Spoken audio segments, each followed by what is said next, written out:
नमस्कार दोस्तों, एक बार फिर से स्वागत है एक नई वीडियो में। और आज का वीडियो बहुत ही इंटरेस्टिंग रहने वाला है क्योंकि आपके आने वाले एग्ज़ाम नॉट सेट में ये आप वीडियो आपके लिए बहुत हेल्पफुल रहने वाला है। तो आज इस वीडियो में हम टारगेट हाई के बारे में डिस्कस करने वाले हैं। टारगेट हाई बुक जो कि हमारे नर्सिंग में काफ़ी अच्छी बुक है, उसके बारे में डिस्कस करने वाले हैं। और वो इन कम दिनों में कितना शॉर्ट टाइम बचा है, 20 डे के अराउंड टाइम बचा है आपके पास।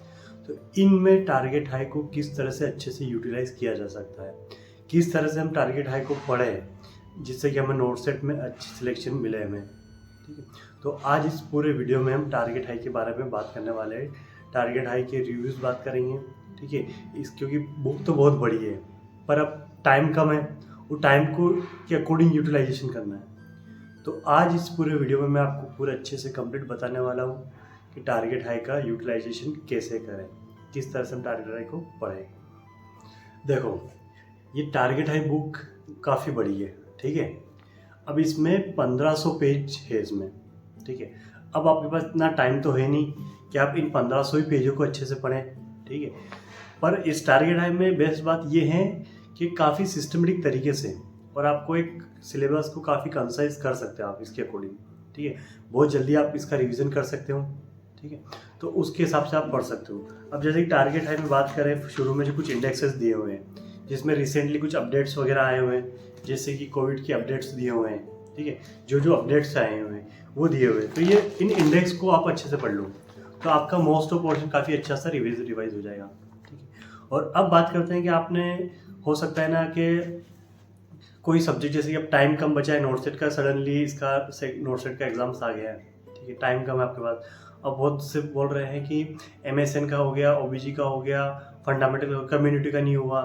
ठीक है, पीडिया का रिवीजन नहीं हुआ पूरा अच्छा, तब इतना टाइम नहीं है पूरा सिलेबस को अच्छे से पढ़ें। तो उसके लिए आप, अगर आपके जो जो सब्जेक्ट अगर भी अच्छे से क्लियर नहीं हुए, ठीक है, तो आप अभी कम टाइम में आप टारगेट हाई का अच्छे से आप उनसे पढ़ सकते हो। अब उसमें भी बेस्ट पार्ट ये है कि उसमें गोल्डन पॉइंट मेंशन किए हुए हैं। ठीक है, फॉर एग्जांपल के लिए पीडियाट्रिक आपको पढ़ना है। ठीक है, तो इसके अंदर गोल्डन पॉइंट दिए हुए हैं। ठीक है, जैसे ही चैप्टर कंप्लीट होगा उसके बाद गोल्डन पॉइंट्स है, तो एटलीस्ट आप उन सारे गोल्डन पॉइंट्स को अच्छे से बैठ के समझ के पढ़ लीजिए। ठीक है, तो यकीन मानो आपका काफ़ी अच्छा सा रिवीजन हो जाएगा और आपको काफ़ी अच्छा आप एक कॉन्सेप्ट तो वहाँ एग्ज़ाम में लगा पाओगे कि हाँ, इसका एक क्वेश्चन आंसर ये होगा, मैंने पढ़ा था इसके बारे में। तो काफ़ी हद तक आप उसके करीब पहुँच जाओगे आप। तो आपको गोल्डन पॉइंट तो पढ़ लेने हैं। ठीक है, आप वो जितने भी गोल्डन पॉइंट दिए अगर वो पढ़ लोगे तो नो डाउट आप पूरा अच्छे हो जाएगा। बट अगर आपके पास टाइम कम है, ठीक है, जिस सब्जेक्ट आपने अच्छे से रिवाइज नहीं कर पाए उसके गोल्डन पॉइंट तो पढ़ लीजिए आप। जैसे पीडियाट्रिक आपने नहीं पढ़ा तो पीडियाट्रिक के आप गोल्डन पॉइंट्स अगर अच्छे से पढ़ लोगे। ठीक है, उसके बाद बात करते हैं कि जैसे कि अदर सब्जेक्ट, जैसे कि सबसे स्पेशली आता है अदर सब्जेक्ट, जैसे माइनर सब्जेक्ट होता है हमारे। कम्युनिटी भी एक, कम्युनिटी अच्छा पोर्शन है, कम्युनिटी को भी आप अच्छे से इसमें से पूरा अच्छे से क्लियर कर सकते हो। गोल्डन पॉइंट आप कम्युनिटी के पढ़ भी लोगे ना तो आपका बहुत अच्छे से आपका रिवीजन हो जाएगा और सब बहुत अच्छा रहेगा आपके लिए। और माइनर सब्जेक्ट जैसे कि रिसर्च मैनेजमेंट, अब होता है ना रिसर्च मैनेजमेंट का एक तो समझ में नहीं आता कि क्वेश्चन कितना पढ़ना है। ठीक है, ये सब्जेक्ट ऐसे होते हैं कि हमें कितना पढ़ना है एक्चुअली वो भी समझ में नहीं आता है। एग्जाम में क्वेश्चन कौन से आ जाते हैं, बहुत से क्वेश्चन हमें समझ में नहीं आते हैं और क्या क्या पढ़े वो भी समझ में नहीं आता है। ठीक है, तो अब चल रहा है, लास्ट टाइम चल रहा है एग्ज़ाम का। अभी क्या करना चाहिए, अभी मेरी अगर बात मानो तो आपको ओनली टारगेट हाई से रिसर्च मैनेजमेंट की गोल्डन पॉइंट और MCQ को कम से कम 2 बार तो आप अच्छे से कंप्लीट कर लो, तो कहीं ना कहीं आपके सारे कॉन्सेप्ट तो कहीं ना कहीं तो क्लियर हो ही जाएंगे। देखो, ठीक है, रिसर्च मैनेजमेंट का अगर थ्योरी पढ़ने बैठोगे तभी का आपका कोई मतलब नहीं पड़ेगा, बहुत ज़्यादा आपका हो जाएगा। और माइनर सब्जेक्ट ऐसे हैं कि इनको छोड़ भी नहीं सकते, कोई सा सब्जेक्ट छोड़ना भी नहीं है। तो उसके लिए सबसे बेस्ट सॉल्यूशन है कि जिसके MCQ, मैंने खुद ने लास्ट टाइम पे MCQ भी अच्छी प्रैक्टिस करी थी, है ना। और मैंने इस research management most of part मैंने यहीं से किया, मेरे कोचिंग के नोट्स भी थे और उसमें से काफ़ी हद तक पढ़ा था। बट मैं मोस्ट ऑफ मेरा जो कवर होगा सिलेबस वो मैं टारगेट हाई के MCQ और इनसे हो गया था। मैंने काफ़ी बार इसके MCQ प्रैक्टिस कर ली थी, तो एक MCQ प्रैक्टिस भी कर लेते हैं ना बहुत सारी। ठीक है, और उसके गोल्डन पॉइंट पढ़ लेंगे तो हाँ, वहाँ पे एटलीस्ट हमें क्वेश्चन समझ में तो आने लग जाएगा कि क्वेश्चन क्या पूछना चाह रहा है। क्योंकि बहुत बार होता है कि रिसर्च मैनेजमेंट के ऐसे क्वेश्चन आते हैं कि बच्चे कंफ्यूज होते हैं कि समझ में नहीं आती है क्वेश्चन आए कहाँ से, पूछना क्या चाह रहा है वो भी समझ में नहीं आता, आउट ऑफ सिलेबस क्वेश्चन आ जाते हैं, ऐसा बोलते हैं। बट वो आपके सिलेबस का होता है, रिसर्च मैनेजमेंट की क्वेश्चन ही होते हैं। तो उनके लिए आप रिसर्च मैनेजमेंट के लिए आप बेस्ट है कि इसमें से एमसीक्यू जितने भी है, ज़्यादा एमसीक्यू भी नहीं है, वो एमसीक्यू आप अच्छे से सॉल्व कर लो और गोल्डन पॉइंट पढ़ लो। कम से कम 2 बार तो आप रिसर्च मैनेजमेंट, अगर आपको रिसर्च मैनेजमेंट की तैयारी ही करनी है तो आप ये कर सकते हैं बहुत अच्छे से। तो आपका ये रिसर्च मैनेजमेंट का पोर्शन भी अच्छे से कंप्लीट हो जाएगा। तो ये आपके लिए एक बहुत ही प्लस पॉइंट रहने वाला है। अदर के जैसे होता है ना कि हमें कंपटीशन दे रहे हैं ना, ऑल ओवर इंडिया के लिए कंपटीशन दे रहे हैं, तो एक एक नंबर के बारे में सोचना पड़ेगा और सिलेक्शन ही आपका जो एक एक नंबर जो होते हैं ना, पॉइंट्स वगैरह, उन्हीं से आपका सिलेक्शन होना है। तो बेटर है कि आप उन पर भी फोकस करें। ठीक है, अभी मेजर सब्जेक्ट तो आप चलो आपने पूरा अच्छे से किया हुआ, पर इन माइनर सब्जेक्ट को मत छोड़ना। तो टारगेट हाई आपके लिए बेस्ट सॉल्यूशन है।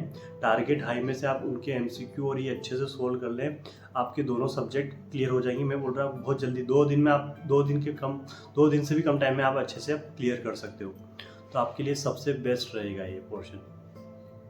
और बेस्ट बात टारगेट हाई में ये है कि इसमें प्रीवियस ईयर के क्वेश्चन पेपर मेंशन किए हुए हैं, काफ़ी क्वेश्चन में पेपर मेंशन किए हुए हैं। तो एटलीस्ट जो आपके सेंट्रल गवर्नमेंट की एग्ज़ाम्स के जो एग्ज़ाम्स हुए थे, वो तो आप इसमें से आपको कंप्लीट कर ही लेना, उसका तो आप एमसीक्यू प्रैक्टिस अच्छे से कर ही लेना। तो वो भी आपके लिए बहुत ही अच्छा प्लस पॉइंट रहेगा और आपकी तैयारी में एक अच्छा रहेगा आपके लिए। और अब आता है सबसे मेन पोर्शन, आता है इमेज बेस। होता है ना, मोस्ट ऑफ बोलते हैं कि इमेज बेस से क्वेश्चन आते हैं, कहाँ से तैयारी करें इमेज बेस की। और होता है ना, इमेज बेस्ड क्वेश्चन भी सिमिलर आते हैं, रिट्रैक्टर्स वगैरह के इमेजेस आते हैं। ठीक, कॉमन ऐसे इंस्ट्रूमेंट आते हैं जिसके बारे में हमें पता ही नहीं चलता आपको, और नाम भी कॉमन हो तो दिखते भी सिमिलर है। उसके लिए क्या करें, तो उसके लिए आप टारगेट हाई में, तो उन्होंने टारगेट हाई में इंस्ट्रूमेंट बहुत अच्छे से दिए हुए हैं। ठीक है, और हर सब्जेक्ट के हर टॉपिक के अलग से दिए हुए हैं। तो जनरल सर्जरी के जैसे कि इंपॉर्टेंस होते हैं, तो आप जनरल सर्जरी के इंस्ट्रूमेंट वगैरह भी आप टारगेट हाई में से कर सकते हो। तो आपके लिए एक बहुत ही अच्छा रहेगा। और इनका ऐसा है कि टारगेट हाई अगर बुक आपके पास है ना, आप कॉन्सेप्ट आपके पास 5th एडिशन और 6th एडिशन दोनों में मेंशन है। लेटेस्ट 6th एडिशन अगर वो होगा तो ज़्यादा बेटर है, कि उसमें कॉन्सेप्ट की फीचर्स वगैरह अलग से मेंशन किए हुए, इंपॉर्टेंस गोल्डन पॉइंट्स और अलग से ऐड किए हुए। इसका डिजिटल प्लेटफॉर्म भी बना हुआ है ना, नर्सिंग नेक्स्ट लाइव करके, और आप उससे ऑडियो भी आप सुन सकते हो अगर इतना आपको पास जैसे टाइम होता है ना। तो गोल्डन पॉइंट्स अगर वो भी करते हो, पर बेटर है आप बुक में से सोल्व करोगे तो ज़्यादा आपको बेनिफिट होने वाला। और इमेज बेस्ड आप इस टारगेट टाइम से मैं बोल रहा हूँ कि डेली इमेज बेस्ड की एक शेड्यूल बना लो। ये आने वाले 20 दिन में इमेज बेस्ड डेली देखना है, और इस डेली इमेज बेस्ड के लिए आप टारगेट हाई खोलो, इमेज देखो, डेली इमेज देखो, हाँ इसकी ये इमेज है, इसकी ये इमेज है। तो 20 दिन में आपका इमेज बेस्ड का पोर्शन काफ़ी अच्छे से क्लियर हो जाएगा। ठीक है, मोस्ट ऑफ इमेज इसमें से क्लियर कर रखी है, मेंशन सारी मेंशन कर रखी है।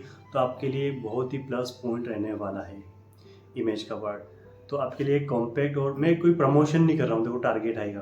ठीक है, मेरे को कोई ऐसा कम प्रमोशन नहीं मिल रहा टारगेट हाई का, पर अभी इन लास्ट टाइम में आपके लिए किस तरह से बेनिफिट है वो चीज़ आपको बता रहा हूँ, क्योंकि टाइम बहुत कम रह चुका है। बहुत से बच्चे कंफ्यूज है अभी भी पढ़ाई को लेके। ठीक है, क्या पढ़ना है कुछ भी समझ में नहीं आ रहा उन्हें। ठीक है, एक ही सब्जेक्ट को लेके बोल रहे हैं, MSN मेजर सब्जेक्ट है तो उस मेजर सब्जेक्ट को लेके बैठे हुए। ठीक है, तो पढ़ना भी सब चीज़ें, और उसको शॉर्ट टाइम में पढ़ना है, वो भी बहुत ज़रूरी है। तो उसके लिए आप अभी टारगेट हाई का बहुत अच्छे से यूटिलाइजेशन कर सकते हो। आपको सिलेबस कंप्लीट करने के लिए गोल्डन पॉइंट्स अच्छे मेंशन किए हुए हैं इसमें, इंपॉर्टेंट लैब वैल्यूज़ वगैरह। इमेज बेस आपके लिए बहुत ही अच्छा पॉइंट है, वो आप कर लीजिए इसमें से, बहुत ही अच्छी। और जब पढ़ रहा था ना, ये तो खैर चलो 6th एडिशन है, पर जब मैं पढ़ रहा था मेरे पास 5th एडिशन था। और जब मैं पढ़ता था ना उसमें से, तो उनमें जो कुछ नाम आते थे, जैसे कि बुक अपन ओपन करते तो इसमें टॉपर्स वगैरह के कुछ आते हैं। ठीक है, तो उस टाइम पे एक ऐसी फीलिंग आती थी यार कि मेरा नाम भी इस बुक में क्यों ना आया, है ना। एक दिन मतलब अपनी पढ़ाई इतनी अच्छे से होनी चाहिए कि यार कि ये जो टॉपर्स है तो इनमें अपन क्यों ना शामिल हो। तो वो एक उस टाइम पे मेरी गट्स फीलिंग आती थी, मतलब मेरे वो एक अच्छा अलग ही फील होता था। और जब मैं अब देखो, यकीन मानो, मेरा टारगेट हाई, ये देखिए टारगेट हाई में मेरा फोटो लगा है। और जब इस बुक को देखता हूँ तो मुझे बहुत अच्छा फील होता है कि यार अपनों ने उस टाइम पे मेहनत किया था, तो मतलब आज उसकी अच्छी जगह बैठे हैं, और अपना एक बहुत अच्छी जो मेहनत थी वो आज रंग लाई है। बहुत अच्छा फील होता है उस चीज़ को लेके, क्योंकि आप अभी पढ़ रहे होंगे। ठीक है, आपके मन में भी डाउट्स होंगे, यार सिलेक्शन होगा या नहीं होगा, आप लोगों ने इतना पढ़ लिया क्या करें। ठीक है, सीधी सी बात है, आप पढ़ते रहिए। देखो, आप डाउट्स बहुत सारे होंगे, बट आपको लास्ट टाइम चल रहा है अपना। ठीक है, काम रहना बहुत ज़रूरी है, टेंशन नहीं लेना सिलेबस होगा नहीं होगा, या फिर आपका एग्ज़ाम में क्या रिजल्ट रहने वाला है। अभी आपको अपना बेस्ट देना है। अपना बेस्ट दोगे तो वैसे ही आपका रिजल्ट मिल जाएगा आपको अच्छे से। ठीक है, नेगेटिव पे कंट्रोल करना है। एग्ज़ाम में आपको किस तरह से फोकस करना, मेन जो आपके 3 आवर्स है उन 3 घंटों पे कमांड कर लोगे आप, आपका वैसे भी आपका सिलेक्शन हो जाना है। ठीक है, तो अभी आप टारगेट आएगा इस तरह से आप अच्छे से यूज़ कर सकते हो। ठीक है, और कुछ भी डाउट्स तो आप क्लियर कर सकते हो, मुझे कमेंट में मेंशन कर सकते हो। इंस्टाग्राम पे भी आप मुझे पर्सनल डीएम कर सकते हो। वीडियो अच्छा लगे तो प्लीज़ लाइक करना, शेयर करना, सब्सक्राइब करना। Thank you so much. मिलते हैं नेक्स्ट वीडियो में बहुत जल्द।